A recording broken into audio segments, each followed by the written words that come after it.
কিশোর নওজোয়ানি বেশি। তাহলে এই বেশি তো সবসময়ই বেশি। আজকে 3 বছর আইয়া ফুলাফাইন বাইরে গেছে, এর আগে সব বুড়াই আসিল, এমন কথা বোঝেন নাই কথা। এটা তো একটা আনুপাতিক হার, সবসময় একটা ধারাবাহিকতা আছে। তাইলে এই হিসাবে যে পরিমাণ নওজোয়ান কিশোর যুবক একটা বাড়িতে, একটা মহল্লায়, একটা পাড়ায়, ওর কাছাকাছি থাকবার কথা বুড়া মানুষ, অথচ ওর কাছাকাছি না, অনেক ব্যবধান। জওয়ান যদি থাকে 30 জন, বুড়া নাই 3 জন। কেন? তার মানে অধিকাংশ যুবকই বৃদ্ধ হওয়ার আগে আগেই কবরে চলে যায়। এটাই উনি বুঝাইছেন, যে তুমি দেখলেই বুঝবা, খোলা চোখেই এটার প্রমাণ এটা।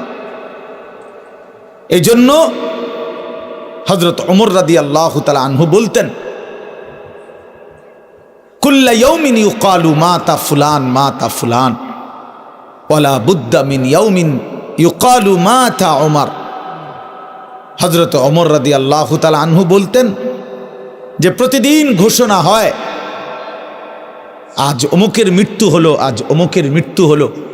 তিনি বলেন নিশ্চিত একদিন ঘোষণা হবে আজ ওমরের মৃত্যু হলো, আজ ওমরের মৃত্যু হলো। হযরত ওমর রাদিয়াল্লাহু তাআলা আনহু আমরা কিতাবে পড়ছি 10.5 বছর তিনি মুসলমানদের খলিফা ছিলেন, বাদশাহ ছিলেন। তো এই 10.5 বছর উনি একজন লোক, ওনার চাকরি দিয়ে রাখছিলেন, একজন লোকের দায়িত্ব ছিলই যিনি ওনার সাথে থাকতো। আর কিছুক্ষণ পর পর শুধু তার চাকরি ছিল একটা কাম, যে ওনাকে শুধু ওমরকে মৃত্যুর কথা স্মরণ করাই দিত। এর দূরে কাম ছিল না, একটু পর পর ওমর তোমাকে মরতে হবে, তোমাকে এই পৃথিবী ছেড়ে চলে যেতে হবে, এই কথাইটা মনে করাই দিত, এই কথা মনে করাই দিত। হ্যাঁ, এক বুজুর্গ বলছেন যে জানাজার লাশের সামনে দাঁড়িয়ে তুমি একবার হলে ভাইবো যে এর পরের লাশ হয়তো তোমার জানাজা, পরের লাশ। এই আমার ড্রাইভার যে আবু বকর ভাই হয় বলতেছে, ওর আপন মামা মামি পরশুদিন সকালবেলা খেতে গেছে, শরীয়তপুর মাদারীপুর বাড়ি। তো ক্ষেতের পাশে আপনার কারেন্টের লাইন কেমনে মনে গোপনে লাগাইছে, যে খেয়াল করছে না। দুজন একসাথে খেতে যাইতেছিল, আপন মামা মামি, বয়স্ক মানুষ, কাজের জন্যই যাইতেছে খেতে। দুইজনেই কারেন্টের শর্ট করে একসাথে মারা গেছে, একসাথে, স্বামী স্ত্রী। আজকে জানাজা হয়েছে। কি আশ্চর্য পৃথিবী! গত সপ্তাহে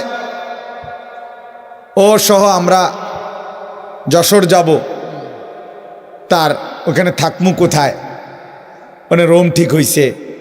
আমরা পদ্মার পারে, ওই নিজেই বলছে হুজুর এখানে মাহফিলে আজকে না খাই, পদ্মার পারে ইলিশ মাছ দিয়ে ভাত খাম। ঠিক আছে, আমরা অসুবিধা না, আমরা তো এদিক দিয়ে যাবো পদ্মা। এই সব প্ল্যান প্রোগ্রাম। গাড়ি তো উঠছে, গাড়ি চালাইতেছে, কিছু দূরে মাথায় খবর আসছে যে হের শাশুড়ি মারা গেছে, তো আবার ফিরে চলে গেছে। তাহলে মানুষ ভাবে এক, ফায়সালা হয় ভিন্ন, ফায়সালা ভিন্ন হয়, মৃত্যু এসে থামায় দেয়। এজন্য এই রাত গভীরে আমাদের এটা ভাবা উচিত। এই নীরবে একজন হলে একজন, আমি আগেই বলছি, শ্রোতা কোনো সমস্যা না, কম না বেশি এটা কোনো, তারার মাহফিলে লোক হইছে, তারার মাহফিলে লোক হইছে না, না লোক হইলেই কি না হইলেই কি, এটা কোনো বিষয় না। 10,000 মানুষ হইলে সফল, 10 জন হইলে ব্যর্থ, এমন কথা কোরআন সুন্নায় নাই। মূল বিষয় হলো ফিকির, মূল বিষয় হলো পরিবর্তন, মূল বিষয় হলো সংশোধন, মূল বিষয় হলো আমার বিবেক জাগা, আমার অনুভূতি জাগলো কিনা, আমার ভিতরে কোনো অনুভূতি আসলো কিনা, আমি আসলে কিছু ভাবলাম কিনা। আল্লাহ তাআলা বহুভাবে ফাতাবিরু ইয়া উলিল আলবাব, এই যে কোরআন শরীফ আছে দোস্ত, আল্লাহ বারবার বলছে কথা, এটা কোরআন শরীফের কত জায়গায় আছে, হে বিবেকবান ফাতাবিরু, উপদেশ গ্রহণ করো, ফিকির করো। আল্লাহ বুঝছে, সবক নাও বান্দা, উপদেশ গ্রহণ করো বান্দা। আল্লাহ তাআলা নবীকে বলছে ফাকসুসিল কাসাসা লাআল্লাহুম ইয়াতাফাক্কারুন। আল্লাহ বলছে বন্ধু, অবিশ্বাসী, নাফরমান, পাপী পেছনের যেই মানুষগুলোকে আমি আল্লাহ শাস্তি দিয়েছি, আযাব দিয়েছি, ফেরাউনকে, নমরুদকে, শাদ্দাদকে, কারুনকে, নূহ নবীর, লূত আলাইহিস সালামের, হুদ আলাইহিস সালামের জাতিকে, এরকম কত জাতি আমি আল্লাহ ধ্বংস করে দিছি, কত ব্যক্তিকে আমি আল্লাহ ধ্বংস করে দিছি।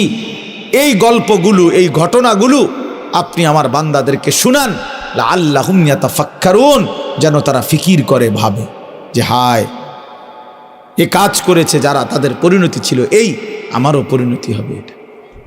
আল্লাহ বলছে ফিকির, লাআল্লাহুম ইয়াতাফাক্কারুন। আল্লাহ তাআলা বলছে লাকাদ কানা ফি কাসাসিহিম ইবরাতুল লিউলিল আলবাব। প্রিয় ভাই, মনোযোগ দিয়ে শুনলে ভালো। আল্লাহ বলছেন লাকাদ কানা ফি কাসাসিহিম, পূর্ববর্তী জাতিদের ইতিহাসে ঘটনার মধ্যে রয়েছে ইবরাত, উপদেশ, লিউলিল আলবাব, বিবেকবানের জন্য, বিবেকবানের জন্য, যার বিবেক আছে তার জন্য। আল্লাহ তাআলা বলছে ইন্নামা ইয়াতাযাক্কারু উলুল আলবাব, আমার কোরআন, আমার সুন্নাহ, এর থেকে উপদেশ গ্রহণ করতে পারে কারা? যারা উলুল আলবাব, বিবেকবান।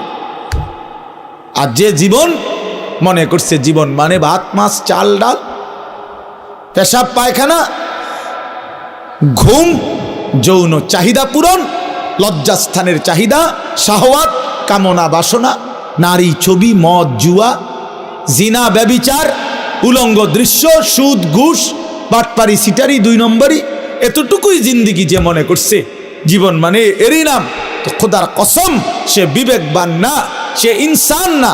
ওই জীবন মানুষের জীবন না, ওই জীবন জন্তু জানোয়ারের জীবন, হাইওয়ানের জিন্দিগি, ওই জিন্দিগি জানোয়ারের জিন্দিগি। কোরআন শরীফ আল্লাহ বলছে, এ যে কয়জন ছেলে বসছো বাবা, তোমরাই ভাইব, যে কয়জন বাবারা বসছেন আপনারাও ভাইব, হিসাব মিলাইয়েন, আপনারটা আপনি, আপনার হিসাব আপনি মিলাইয়েন। সাহিবুল বাইতে আদরা বিমা ফিহি, আরবি ভাষায় বলে প্রবাদ যে ঘরওয়ালাই জানে তার ঘরে কি আছে। আমি তো জানি আমার ঘরে কি কি মাল সামানা আছে, এই পৃথিবীর কেউ না জানলে কি হয়েছে? তাহলে আমার খবর তো আমার আছে, আমি তো কি পরিমাণ অন্যায় আর কি পরিমাণ ন্যায় আমার, আমি কতটা ভালো কাজ করছি, মন্দ করছি, এটুকু বিবেক তো আমার আছে, আমার জানা তো আছে। অর্থাৎ নিজেরটা নিজে হিসাব করে। হাসিবু ক্বাবলা আন তুহাসাবু, নবী সাল্লাল্লাহু আলাইহি সাল্লাম বলছে উম্মত, তোমার হিসাব আল্লাহ নেওয়ার আগে তুমি নিজের হিসাব করে নাও। হাসিবু আনফুসাকুম। গতকালকে আমরা 14 গ্রাম যাচ্ছিলাম, আমাদের আগে গাড়ি বিশাল জ্যাম। কি হইল? বলল যে হুজুর একটা ছেলে ট্রাকের সাথে সাইকেল চালাইয়া যাইতেছে, বাড়ি খাইছে, একটা বাড়ির সাথে সাথে 2টা পাও একের ভাঙ্গা, দোনোটা পাও শেষ, রক্তে ভাইসা গেছে মাটি, খালাস। এই জিন্দিগি, এই হাসি খুশির জিন্দিগি ক্ষণিকের মধ্যে স্তব্ধ। এজন্য প্রিয় ভাই, তুমি তোমার উপরে যদি ভরসা কইরা গুনাহ করো যে আমার শরীর, আমার যৌবন, আমার স্বাস্থ্য, আমার সুস্থতা, তাইলে ভুল করবে, ভুল। আমার এইখানে পেটের এই জায়গাটাতে একটা ছোট্ট ফোঁড়া উঠছে আজকে 5 দিন, এখনো ওষুধ খাইতেছি হোমিও, এইটার ব্যথায় আমি এই যে 5 দিন আবার সারাক্ষণ চিনচিন চিনচিন চিন করে ব্যথা করে, রাত্রে সকালে দিনে, এই ব্যথা নিয়েই আমি চলতেছি। কালকে আমার উমরার ফ্লাইট, আমি সকালবেলায় আমার এই বছরের সিজনের শেষ মাহফিল আজকে আপনাদের এখানে, আলহামদুলিল্লাহ। কালকে সকালেই আমি 7টা বাজে ইনশাআল্লাহ চলে যাব। দুপুরবেলা আমার ফ্লাইট, উমরার ফ্লাইট, মদিনা শরীফ যাব ইনশাআল্লাহ, আল্লাহ যদি নেয় ইনশাআল্লাহ। তাইলে আমার ভাই, তো আমার বলার উদ্দেশ্য হলো এই একটা ছোট্ট ফোঁড়া, এইটা এক সাইডে, আমার বাকি শরীরের সব কিছু ঠিক আছে, কিন্তু এই এক ছোট্ট ফোঁড়ার যন্ত্রণায় আমার সারা শরীরের মধ্যে ব্যথা অনুভব হচ্ছে, অশান্তি লাগতেছে, অস্বস্তি লাগতেছে। তাইলে প্রিয় বন্ধু, আল্লাহ তাআলা যে আমাদেরকে সুস্থ রাখতেছে, এ তো আল্লাহর দান, এ তো আল্লাহর দান। অতএব কি হিসাবে আমরা নাফরমানি করছি? যারা নামাজ পড়ে না কেন পড়ে না, যারা আল্লাহকে মানে না কেন মানে না? আমার বাবারা, আমার নওজোয়ানরা, যারা আল্লাহ তাআলার বন্দিগি করছো না ভাইয়া, কিসের একটা ছোটখাটো বুঝ করে নিও নিজের লগে, আসলে তুমি কি বুঝাইতে চাচ্ছ। এক ওয়াক্ত নামাজ পড়ো না যারা, আসলে কি মনে করছো নিজেরে? খোদার কসম বাপ, কমপক্ষে নিজেরে নিজে একটা বুঝাপড়া করে নিও, আসলে কি তা? তুমি নমরুদ না? তুমি কি তা আসলে? তুমি কি ফেরাউন? মানে তুমি তার চাইতে বড় ক্ষমতাবান হয়ে গেছো না? তুমি সাদ্দাত, তুমি কারুন, তুমি কি ভাবছো নিজেরে? কি হিসাব করে নামাজ পড়ছো না? আল্লাহর সাথে প্রতিনিয়ত এই গাদ্দারি, এর কি কোনো শেষ নাই? কি ভাইয়া, এর শেষ নাই? কথা বলে না, এর কি কোনো শেষ নাই? এই জীবনের কোনো সমাপ্তি নাই তো? এরপরে কি? তোমার এই চুলের ফ্যাশন শেষ পর্যন্ত কতদিন দেখাইবা? শরীরের এই যৌবন কতদিন ধরে রাখবা?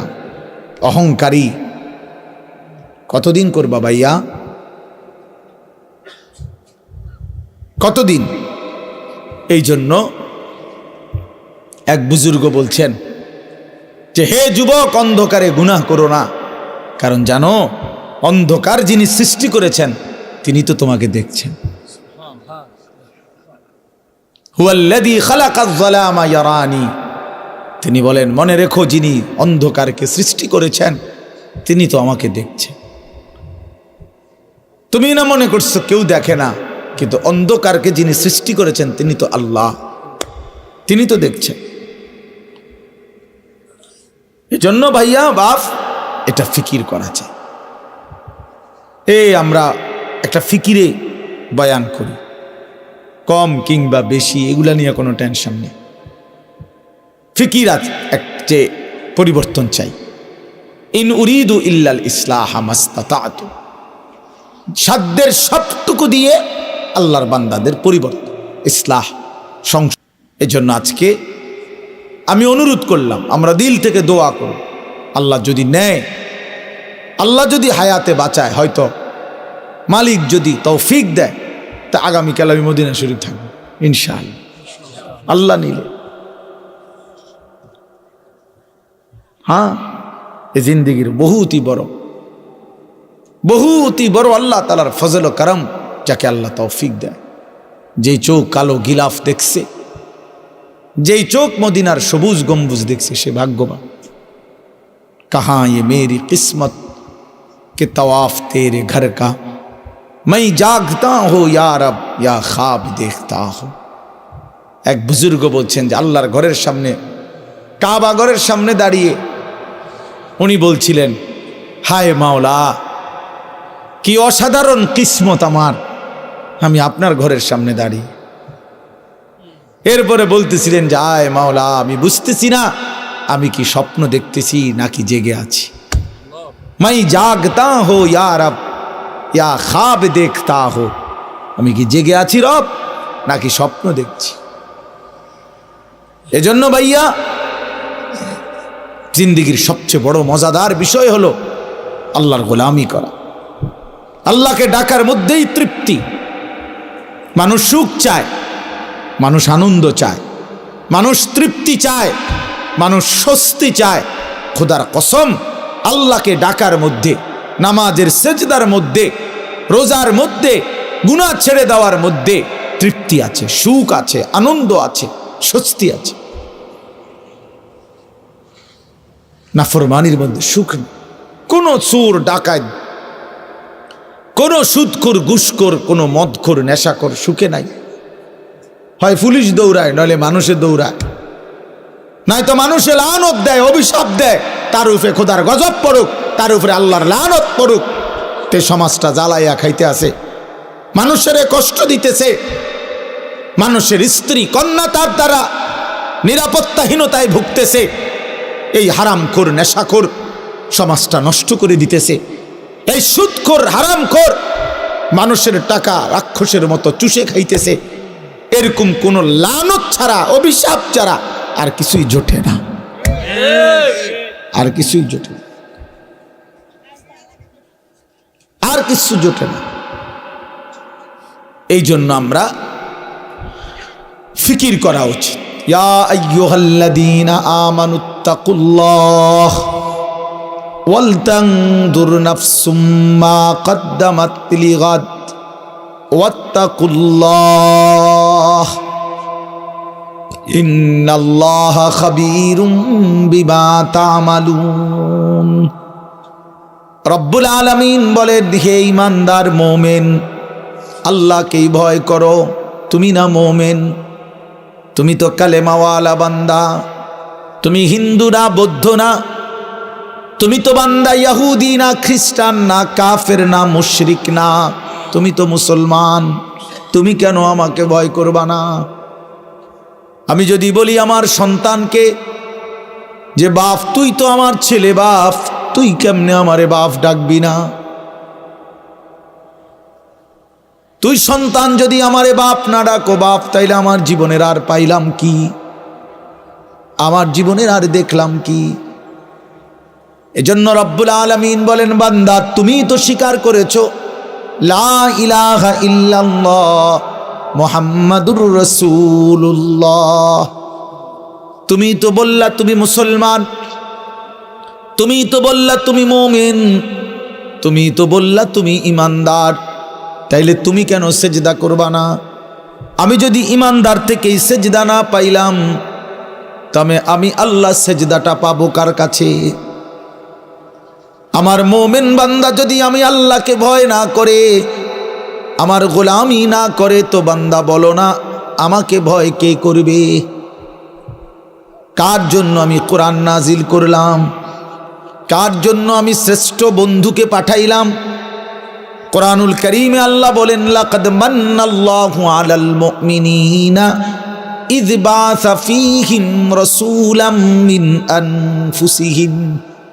আল্লাহ বলে, বান্দা শোনো না বান্দা, আসমান জমিন চন্দ্র সূর্য আলো বাতাস রোদ বৃষ্টি সাগর পানি ক্ষেত ফুল ফল ফসল খাদ্য খাবার স্ত্রী সন্তান দালান বিল্ডিং ঘর মাটি, এগুলো তো আমি সকলকেই দিয়েছি। ইমানদার কাফের মুশরিক বেঈমান নাস্তিক মুরতাদ সবাইকেই তো দিয়েছি, কিন্তু মুমিন আমি আলাদা স্পেশালি তোমাদেরকে মুমিন হিসাবে সবচেয়ে বড় নেয়ামত যেটা দিয়েছি সেটা হলো আমার কলিজার টুকরা রাসূল, আমার আখিরি বন্ধু নবী মুহাম্মদ তোমাদেরকে দিয়েছি। আল্লাহ বলে, মুমিন আমি বেঈমানকে বাড়ি দিয়ে দিলাম, ঘর দিয়ে দিলাম, দুনিয়া দিয়ে দিলাম, তোমারে রাসূল দিলাম, তোমারে বন্ধুকে দিলাম, নবীকে দিলাম।